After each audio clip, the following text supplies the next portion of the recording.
Welcome back here to the Bernabeu. We are in Madrid, in the Spanish capital. Kate Scott, Thierry Henry, Jamie Carragher, Micah Richards. Here we are, first time at this stadium. Join us! Since we've had our Champions League coverage here on CBS. It's fantastic to be here. One of the best stadiums in world football. Wasn't one of the best nights in football for Manchester City tonight. They ended up losing 3-1 on the night to Real Madrid, which made it 6-3 on aggregate. Manchester City now out of the competition, out of the Champions League before even the round of 16. Kind of would have felt unbelievable or impossible to believe as we were coming into this season. Is that right? Yes, right from the start, yeah, maybe. But then when you saw how the season was going, you could see that every time the level is a bit too high, they can't cope with it, whatever it is, whoever it is. As soon as there is a bit of rhythm, a bit of aggressivity into the game of the opponent, they can't cope with it. And look, I said it so many times, this Man City side has been magnificent for years. So if a team can get a pass in terms of not having a good season, it's Man City. So look, on the other side, you have to give a lot of credit to Real Madrid, because if you remember the game against Liverpool, it looked like they were not a team that were going to go really far and do well maybe. But then, once again with Madrid, if you doubt them, that's a big mistake. Can I just ask you a question from a coach's point of view?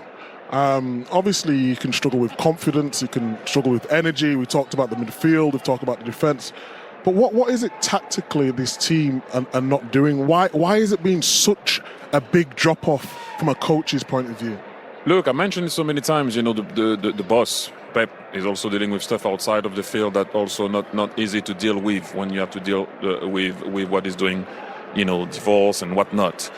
Now going back on the field, you can't come here, and they must have planned for something, right? I mean, you go 1-0 down straight into the game on something that's pretty basic. The centre back has the ball, he's pushing the ball, he's putting his head up, you're still not dropping. And on top of everything, you don't read the flight of the ball, you're trying to head it. It was a bit too easy for Real Madrid and Man City and Mbappe. But if you go back into the tactical aspect of it, I know we've said it so many times, it is a cliche thing. But if the aggressivity, the tempo is not there, tactic won't do anything for you.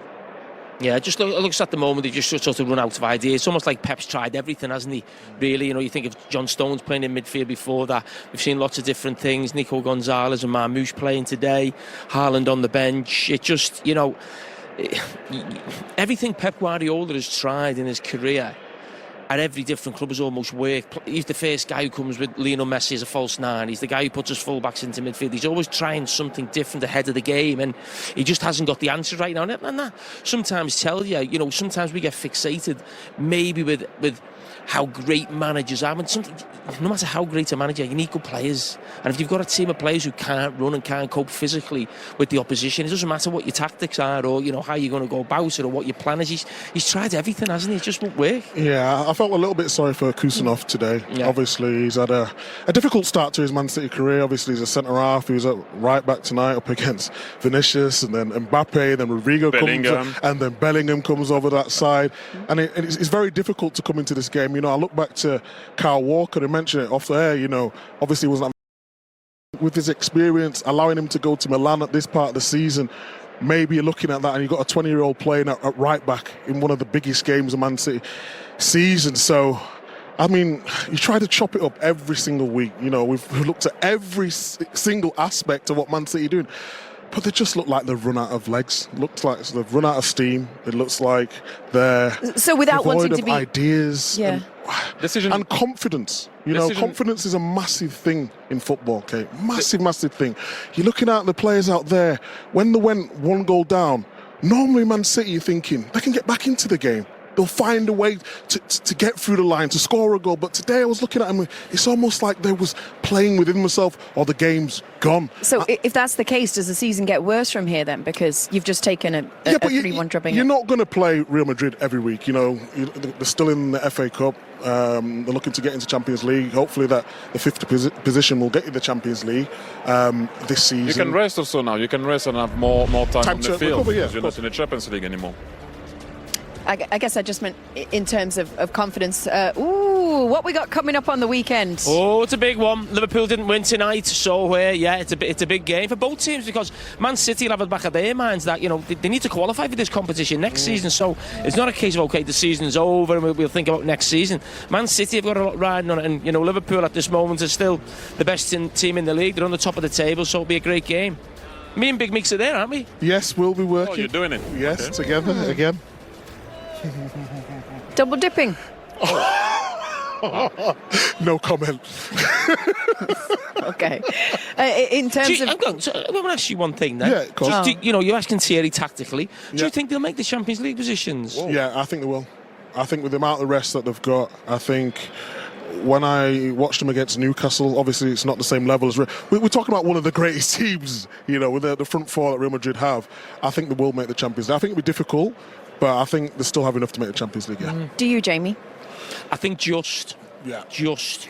I think there's a lot of teams around them now who are sort of just getting into bad form. Aston Villa obviously played Liverpool tonight. It's probably a good result for them in some ways, but they've got 2 points from 2 home games. You've got Newcastle as well. I think they've lost 3 of the last 4 in the Premier League. Chelsea are really struggling, so anyone down there puts a little bit of a run together. And in the Premier League, actually, Man City have put a little bit of a run together they've been all right. of late, but there's still a long way to go.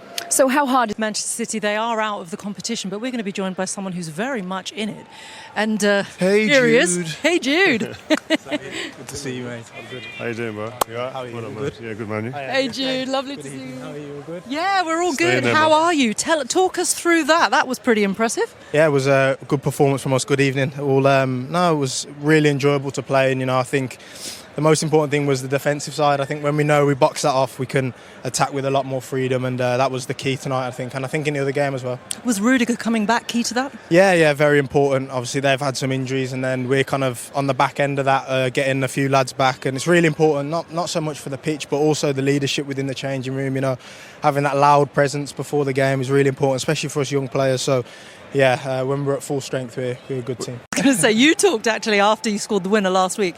You said that when we play a team like Manchester City, it's not just a tactical battle, it's not just physical, it's psychological. Yeah. So when you see that Haaland's not on that team sheet, what did that do for you guys in the dressing room? It's difficult, It's always you always want to play teams at the best, and obviously I hope he's not too bad. I saw the video, and I hope He's your mate, isn't he? Yeah, no, he's a good mate of mine, so I hope it's not too bad. But you play against what you're up against, and I think we managed it well today. When their best players don't play or their key players don't play, they still have other players who can step in and cause damage. So I think we nullified that well.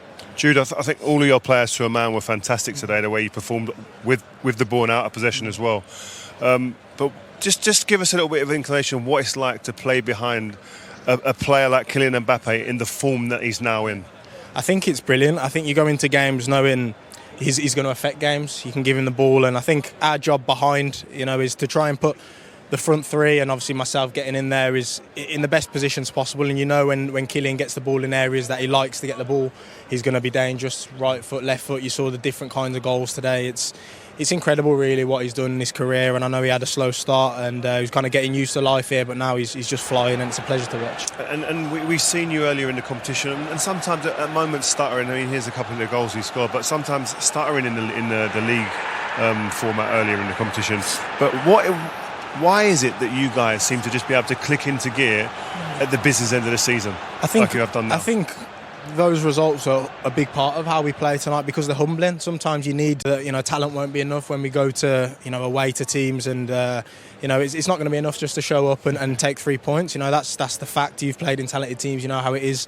You need that organisation, you need that commitment to the cause, and I think in the last 2 games we really showed that. And obviously we worked on it as well after the bad results. Yes, Jude, there's like yourself, Vinny, Mbappe, but tell us the importance of Valverde. Obviously he's the captain and a leader. How important is he in dressing? So important. I think obviously he goes under the radar massively. I think tonight he plays at right back, and he looks like he's never played anywhere else. He's just unbelievable, and he's a great teammate. Obviously coming into that captain's role as well in such a big game, and he just embraces everything really well. He's a pleasure to play with, honestly, I have to say. Potentially a Madrid derby in the next round. Oh, really? Potentially I've not seen Atletico. that. Oh, you've not seen it? Potentially. Shall I focus on this? Oh, yeah, that's true, actually. So much for Pep Guardiola to think about after this game. And, I mean, How damaging is it? What are you two laughing at? This guy. There's stuff going on around, people having to run. We remember when we were young, when we were older players, at the end of the game having to run, and Kevin De Bruyne is doing it there now. It's actually disheartening, isn't it? Yeah. Especially after the defeat. Yeah, that's exactly. the one. Exactly. It's the last place he wants to be right now, back on this pitch. But, I mean, how damaging is it? How damaging is it for Manchester City to head out of the Champions League at this stage? Yeah, it's devastating because they were expected to win and they want to go far in the competition, or one of the favourites should win, should I say. But you've got to put things in perspective. Like, this is still Real Madrid, and like I said before the game, if they would have come here having won the previous 10 games, they wouldn't have been favourites. So in the condition and the form and the inconsistencies that they have this season, we shouldn't be overall surprised. But the performance is probably the most devastating because it was a thoroughly deserved win, controlled win, and it reminds me of the game that Man City, or the display that Man City showed at the Etihad a few years ago, or was it last season, in regards to the 4-0, 4-1 against Madrid. It was the manner in which they got beat today. I think it's the first time I've seen a Man City team led by Pep Guardiola almost like tapping out, almost looking for the final whistle. And that's testament to what he's produced here over his tenure. They've been magnificent since he's come through the door here, and they've produced. But this season there have been many moments where you've looked at it and gone, that isn't the identity of a Pep Guardiola Man City team. And tonight was another example of that. But I think you can't take anything away from Real Madrid. Like, I agree with Jolyon. They're a formidable team right now, clicking into gear just at the right time, in a moment when this Man City team are lacking any type of confidence. Well, if you think about what happened last week when they were 2-1 up in the 86th minute, they let it slip from their hands in those final moments of that game. How, do you think they'll be thinking how different this could have been had we come in with that victory, or at least a draw? Psychologically, it might not have been as difficult and as much of an uphill struggle. Yeah, of course. You don't want to come here with any kind of goal deficit, and they did. So they would have looked at that game. But again, like I've said, that has happened prior to this season, prior to this run of form. Me and Rio was here a few years ago. It was 2-1 walking down from the gantry, and all of a sudden it's going to extra time. So in regards to this team, this club, as in Real Madrid, and this competition, you kind of rule them off in any type of result or performance. It's crazy with the Man City team, though. I'm looking at it and going, what are they going to do now for the rest of the season? How do they kind of turn this around in terms of their form in the league? And I don't see any triggers at the moment. You're seeing Kevin De Bruyne must be injured. Haaland's obviously injured. And you're looking at all the players in the team look like they're lacking any type of confidence, like I said. And as a collective, they look like a team a little bit in no man's land at the moment. Well, they've conceded that the league is not going to happen this season. Top 4 is what they're aiming for. But at the moment, the only thing they're playing for is the FA Cup. The magnitude of Manchester City can't be good enough, can it? Well, obviously not when you're favourites to win every competition you enter. But again, you've got to put things in perspective. That the heights and the standard that they've set, we haven't seen. So in regards to what they're doing now, yeah, it's not great for the club, and probably not predicted by anyone outside of the club especially. But in regards to what they've done, it was never going to sustain for forever. There was always going to be a drop-off, but unfortunately there's too many elements that have probably dropped off at the same time. It's the speed of the drop-off as well. It's been like, bang, out of nowhere. Like, they've just gone from being like a totally dominant team, won the league again last year, to a team that's just almost like fell off a cliff at points. Rio, what would you say that would be a normal size drop-off then? Like, if you've won 4 in a row and done things that no one's done, what do you expect to happen? If you're not matching that standard that everyone's been set or they've set. I'm not talking about league position. I'm talking about the standard of football that they're playing, and the way that teams are being able to go toe-to-toe and actually come in with a little bit of confidence, whereas they had an aura about them for the last 4, 5, 6 seasons where teams were beat in the tunnel before they come out. Now teams are rolling their sleeves up and saying, listen, we got a chance. We know if we get a goal, this team will fold at the moment, and that's never been the case at Man City under Pep Guardiola. But what I would say, like Jolyon said there, it's unprecedented what they've done. And there was always going to be a time when they'd have a drop-off. And it's come at a time now, and they have to show the resilience and the ability to react to that. What do you think needs addressing most in the summer? We know that Pep Guardiola signed a new contract. We know that Haaland is tied into a huge contract now. He's got many more years at City. But there are other areas that they're going to have to address to refresh this squad. What are the priorities, Rio?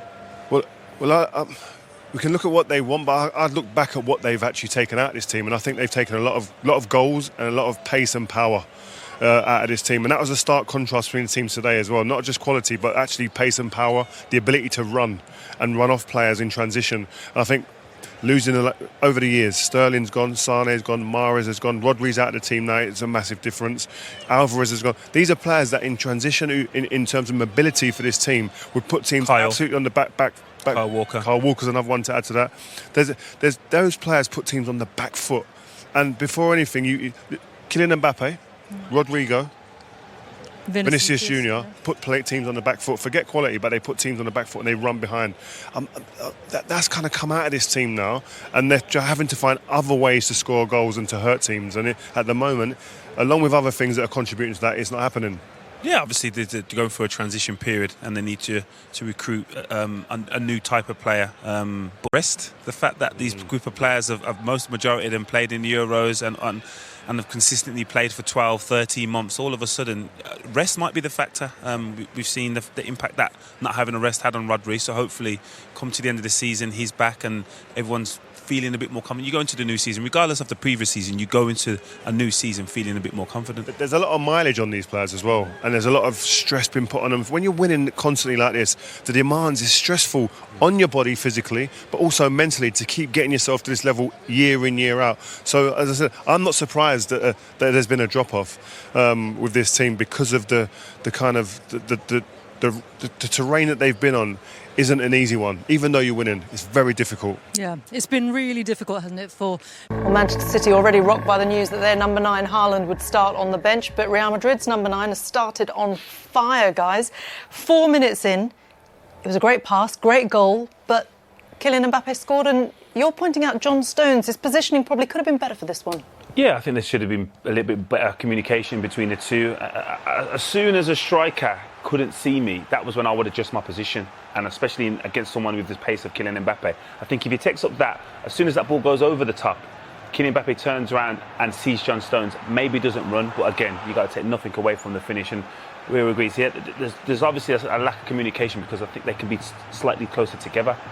And when there's that time on the ball as well, I think that's one of the things you identify as a player when you're playing. If that player who's passing the ball there, Asensio, has time on the ball, as an opposing defender, you have to drop, adjust your position, especially when you've got a world-class striker with pace is one of his superpowers. Pace. You just don't want to get into a race with someone like Kylian Mbappe's level, regardless of how well he's playing or what standard it is. If someone is that fast, the last thing you want to do is create space for him. Well, do you know what this one is all about him? Yeah, this is magnificent. This highlights, I think, the lack of pace and power and in transitions, especially from City. And when you have runners that are willing to run in white shirts like this, it becomes almost impossible. But this is all about Kylian Mbappe. Small spaces there. I said it in commentary. He laid him on the floor, laid him out.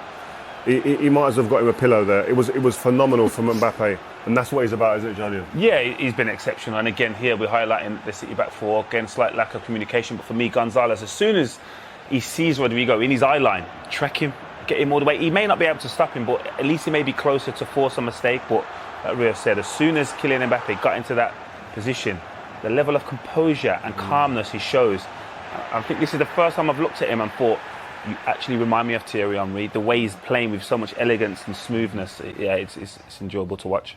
It is incredible to watch, isn't it?